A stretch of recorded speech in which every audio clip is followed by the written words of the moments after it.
Hey guys, this is part 58 of my video story. In the last video, I'm sure you can remember, we finished off the Valle d'Aosta and the Czech cycling tour. One race left today, on Bastille Day, which is the Grand Prix of Wales, which is actually in Wales, so there you go. It is 194 kilometers. It's a tough race. So it's one for a really strong puncher. A lot of climbing over the course, and then a tough climb not too far from the end. In Abergavenny. So there you go. Finally, yeah. I mean, this climb here is going to be key, and slightly uphill finish as well. So it's definitely one for a strong rider. Team here, our best three riders are not fit. Zoltan, Bauer and Kelly just be domestiques here. Schroeder, certainly our best shot today, but Fischer should go well as well. Try and get Meek into the breakaway if he's allowed, and yeah, we'll see where it goes from there. Obviously, the plan here is to win, but there'll probably be some good riders here. Schroeder should be the best puncher though, but his fitness isn't fantastic, so we'll see how it goes. As I say, Meek hopefully into the breakaway, and then see how it goes from there. So I'll come back at the end. Right, we're halfway through the race here. Breakaway of 5's got 5.5 minutes. As you can see, Meek's in there, but -5. Surprise, surprise. Meek is -5. This is a steep climb. Wow, 11.5%. Nice. The rest of the guys are pretty average. Rotyakov, Rolants, Pestillo, and Bigum. I'd say that, Bigum's the best, the next best. So Meek's doing a lot of the work. Even on -5, he's by far the strongest. Skeleton's 5 minutes back.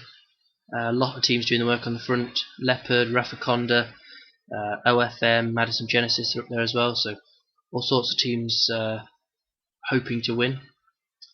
The guy after Schroeder was Cesar Veloso in the favourites. He's the second favourite, and the third favourite was Christian House. So there are some good riders here, as you'd expect. We're looking after Schroeder and Fischer. Hopefully one of them can... Fischer looks like he might be on a good day. Although actually when you compare heart rates, look at Schroeder's. He's barely even trying. So yeah, we as they go over the top here, definitely hoping that one of them will be good enough to win this. Breakaway's pulled out a little bit every time Meek hits the front, so they're going to struggle to bring back Meek, to be fair, the peloton, because he's a strong rider. So yeah, just going to quickly see how steep this bit is, because I just saw how ridiculously steep it was. Wow, 20.5%. Nice. I'll come back at the end. Well, it's not good news for us, I'm afraid. We did all we needed to do, but unfortunately we missed the key attack. Fischer's going well here, trying to catch up, +3 on the day. But I think Ian Bibby's got this in the bag, to be honest. Really well timed attack. It is an uphill finish. You've got Cesar Veloso chasing him down, then House, Hurt, and Fischer's now caught up. Which is good, he needs to keep going. Schroeder, not sure what he's doing. There's Rob Britton in there, and then you've got Oliphant, Holmes, Schroeder, and Astrup. Don't know if Schroeder's got anything, but we can put on 99. Let's not do that, shall we? Don't know if Fischer can get third here. On to the final climb now. Come on, Fischer. So Bibby takes the win, although the finish line is not really there. Great win for Bibby. Then Cesar Veloso. I mean, the finish line seems to be there, but apparently not. Apparently the finish line is about there. There you go. Come on, Fischer. Come on! Oh, good podium for Fischer. He gets third. House 4th. Hurt 5th. Britton will get 6th. Can Schroeder catch him? No. Holmes 7th, Schroeder 8th, Astrup 9th, and Oliphant 10th. And then these guys. Obviously, Meek got caught quite a while ago. So yeah, disappointing not to win, because we did have the strong team here, but a great performance from Fisher though. Interesting sprint here. So yeah, I will come back on the results screen. So Bibby beat Cesar Veloso by 22 seconds, and then Fisher and House 45 back with Jan Hurt also there. Schroeder 8th. What happened was on this third cat climb here, well, it was more on the descent here just before it. Bibby attacked, caught everyone out, and then Fisher was at the front already, so he kept going, and Schroeder was a bit behind, couldn't quite make the split. And then obviously everyone else stopped riding. That's why the gaps are so big. They were all together at the bottom of that tiny climb. So yeah, Meek got caught on that climb there just before it by a couple of guys that had attacked earlier, but that didn't work. One was Cabrera.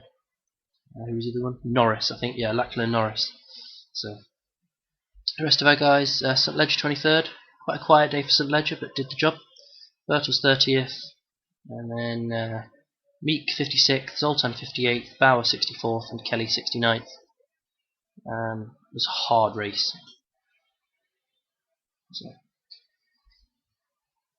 yep, a great performance from Fisher, solid, proving he's good enough to lead in smaller races, no doubt about that. And yeah, that was the Grand Prix of Wales. Right, second rest day of the Tour de France then. Time to go through the last week. We left off in the mountains. So stage 10 was won by Godin, 9 minutes ahead of the peloton. You gotta love this game. Kittel won the bunch sprint. Stage 11, the time trial, was won by Tony Martin. Cancellara and Kwiatkowski were just behind, quite close. Stage 12 was won by Rolands in the breakaway ahead of Engruvant, Vogler, Iglinski, Voigt, and Koppel. That was the stage Valverde crashed out, I told you about, when he was in the lead. Thomas Vogler took the yellow jersey on that stage. Stage 13 was won by Kittel ahead of Greipel, Goss, and Sagan. Stage 14 was another breakaway. Lloyd Mondori outsprinted 2 Frenchmen. Another 2 withdrawals there, Hiselink and Maury. Stage 15, then yesterday, the Mont Ventoux. Diego Ulisi beat Pierrick Fedrigo in the sprint. Thibaut Pinot abandoned. No riders left. But the most amazing thing, as you can see, is the Tour de France leader is Michal Kwiatkowski, and I can't see anyone beating him, to be honest. There's a time trial coming up, of course, which he should pull more ahead. There's still a few mountain stages left, but he's a better climber than Costa. I mean, what is going on here? How can Nairo Quintana be 8.5 minutes behind Kwiatkowski? So it does look like the Pole's going to win the Tour de France. It's pretty incredible. Climber's jersey at the moment is with Ulisi. Picked up all his points on that stage. Points jersey is with Greipel. The best young rider obviously is Kwiatkowski as well. So 1 week to go. It's interesting at the moment. Michael Rogers is 6th. It just gets more and more incredible. Richie Porte is still only just ahead of Peter Sagan. What is going on here? Very strange. It's rather interesting. 2 Estonians in the top 10. Wow, don't see that every day. So yeah, it's a very interesting Tour de France. Some of the other results. Tour of Austria was won by Koenig, ahead of De La Cruz, Dignan, and Mendes. Barta 5th, so Netap 4 in the top 5. It's not too bad. Tour of King High Lake got 1 stage to go, I think. Yeah, but at the moment, well, Firstenov has won it unless he crashes out. Pardia, Zakharin, and Piedra and Bataglin in the top 5. That's just about it, isn't it? Done all the others. Tour of Poland is going on at the moment, still a couple of stages to go. Yeah, hilly stage and a time trial. Brakovic leads Sherrill at the moment, and then Hagedal, Vikinen, and Ben King. Nibali's 4 minutes down. See, look, another breakaway that's finished like 14 minutes ahead. Something really wrong with this game, isn't there? But that's it for the results. So yes, Michał Kwiatkowski, the best stage racer in the world. And talking of best stage racers in the world, Chris Froome has now moved to Movistar. So Movistar have replaced Quintana with Froome, which is genius. That's some strange transfers going on, but then again, it wouldn't be PCM if there weren't ridiculous transfers. Well, that's not that ridiculous. I'm sure we'll see some more ridiculous ones, but still. So, anyway, we've got these 2 races in Hungary here. For numerous reasons, I'm going to simulate both of them. Sorry if you are really looking forward to them. I can't imagine you were, but lack of fitness. The first one is hilly, but we haven't really got any punches at all in shape. The second one's completely flat, so yeah, I'm just going to simulate both of them and get onto the Tour Alsace as quick as possible. So hopefully Gombok can still do something though, but I will just simulate them, and I will show you obviously the results. Right, so the hilly race went better than I expected actually. Gombok in a pretty solid 7th, considering how out of shape he is. Jules of La Pomme took the win, ahead of Smollen and Zabaya. And Gombok won a sprint for 7th. He's a decent rider. Cesar Veloso was in there. Varga was 12th as well, so both of our Hungarians went very well. Van Maxfield 28th, and the rest way back. Bauer 91st, Bakker 101st, Haken 109th, De Vries 127th, and De Pavine 131st. Some rather large gaps, which is strange. So yeah, nothing really to say about that one. So on to the next one. Well, we should have more of a chance because it should end in a sprint. Well, it was slightly better, as I said it would be. We moved up 1 place to 6th. Jules was up there again in 3rd, but he wasn't even the top rider on his own team. Optum had 1st and 5th, and La Pomme had 2nd and 3rd, so 2 teams dominated it. Caldera was also up there, 6th isn't too bad. Hakkinen got 20th, Varga 33rd, Bauer 50th, Van Maxfield 71st, and then you have to go a long way back. Back 146th, and then De Vries and De Pavine came in together, as they have done all season, so a little bit disappointed. Top 5 would have been nice, but you know, with the fitness, it's kind of to be expected. So a 7th and a 6th from those 2 races.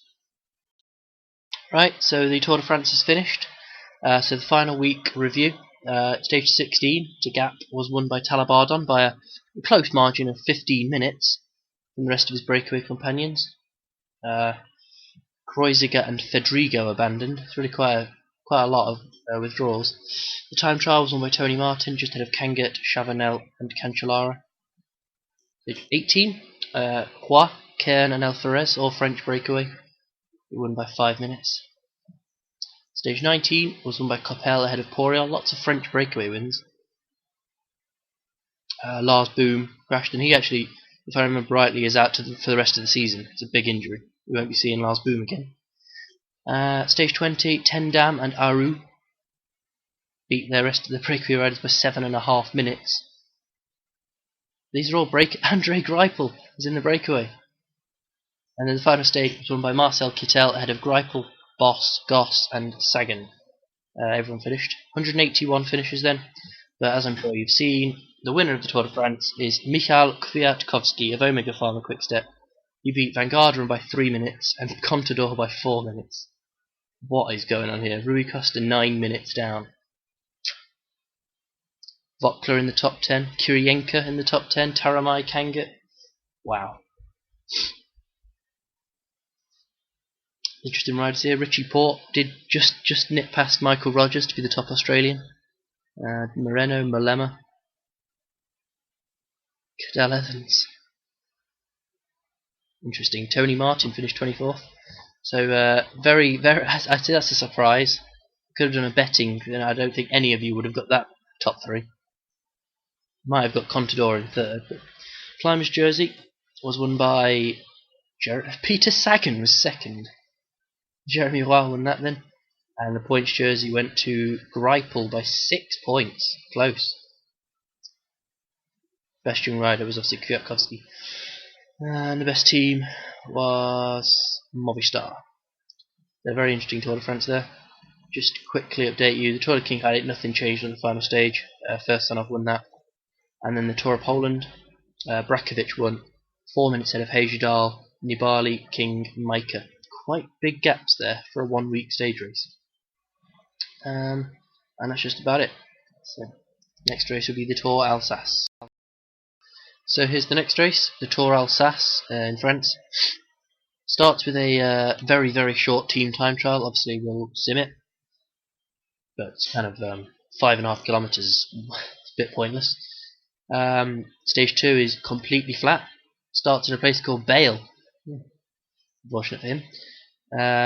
Stage 3 is quite a tough hilly stage. Certainly a couple of really tough climbs at the start. On this circuit here. So that will sort it out a bit. Stage 4, it's a very tough start, a couple of tough climbs, then it's mostly flat, but yeah, it should end in a sprint. Stage 5, another flat stage, but a bit more climbing in the middle, so could be some trouble, but I would imagine it will be a fairly easy sprint. And then the final stage is the decisive one. Lots of climbs, finishes at the top of the Ballon d'Alsace, so definitely that's where the race is going to be won. This one, as I say, is only very short. Won't decide too much. Team here: Gombok, Bakili, Kumano, Yamada, Schroeder, Da Silva, Bakker, and Fischer. Leader here, well, again, fitness isn't great. Kumano's still in good shape though. Yamada, Bakili, one of those 3. Gombok's the sprinter. Bakker and Yamada will be very, very useful today. We should be able to win the team time trial, I think, but we'll see. And yeah, so I shall see this and come back on the result. Well, we failed hard. I'm guessing fitness is an issue. We managed to lose 13 seconds somehow to Europe car. A couple of strong riders, Kern, Valle, but we shouldn't really be losing 13 seconds over 5.5 kilometers to Europe car. La Pomme were just behind them, and then we were 13 down, same time as Christina Watches. A little bit disappointing, gives us some work to do, but 13 seconds is not much, is it? It's a stage win and a bit. So just having a look at some of the guys that are here. Malakane is a very good climber. Kern, obviously.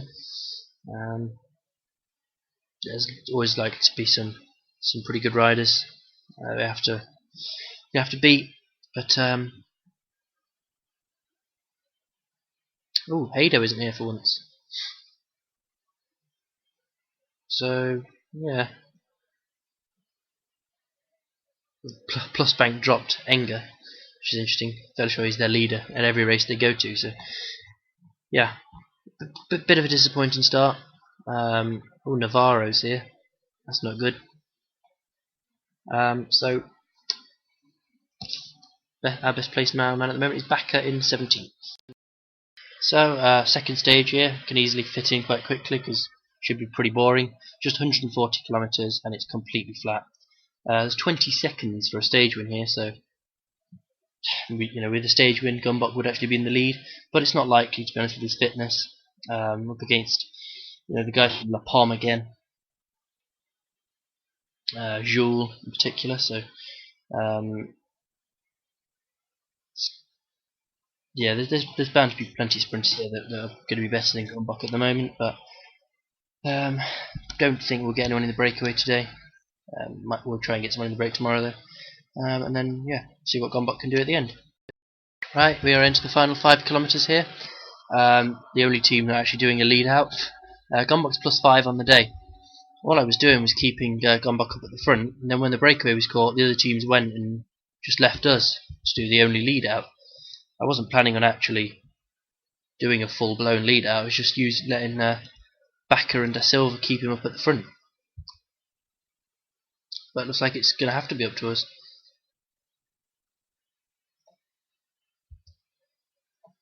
Go on, Bernie. Go on. Accelerate, man. My god, the acceleration is woeful. That's one heck of a long sprint, Pinto. Go, Gombok. Go! And he's going now. It does take a while, doesn't it? Looks like Genet is going to win this. Sentience is on his wheel, though. De Rijker got riders all over the place. La Pomme have left it way too late. Gombok just doesn't have the legs, you can see. He's going okay, but... He's coming now, Gombok, actually. He's going to be close. Yver's coming, but I think Gombok's actually won this. Oh, well, that's fantastic, that is. Not the quickest sprint in the world, 40 kilometers an hour, but that's a welcome win.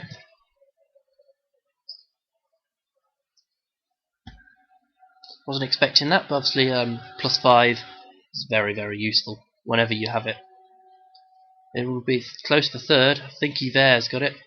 Yep, Yver, Havoc, Jean de Boz, Enger. La Pomme were down in 9th. There is a massive crash going on somewhere, but... Oh dear. Oh dear. Oh dear. Right, that's the end of it. So 21 riders in it. There's carnage. I'll come back on the results screen now. I can't wait for everything to go on. So in all that chaos there, 4 guys had to pull out: Schmidt, Tortelier, Vermont and Ireland. None of them are particularly big names. So, and as for the guys that crashed but did finish, I don't think there's any big names in here. Vermeltfort, Sabido, it's quite a big one. So yeah, they lost 4 minutes. Obviously, Genet finished second, which means Gombok doesn't take the leader's jersey. Which is good in a way, I guess, because I don't want to have to work for Gombok. But then again, I was going to try and get someone in the breakaway tomorrow anyway. Could be a breakaway sort of day, but Gombok moves up to second on GC. Nothing else to say, really. Where was Martinez? It's terrible. Yannick Martinez was the favourite. Yeah, I can't even see him. He wasn't in the top 60, unless I'm missing him somewhere. But yeah. So Genet leads Gombok, then all the Europe car, then La Pomme, and we're still 18th to 24th. So yeah, in the next video we will continue the Tour Alsace, hopefully finish it.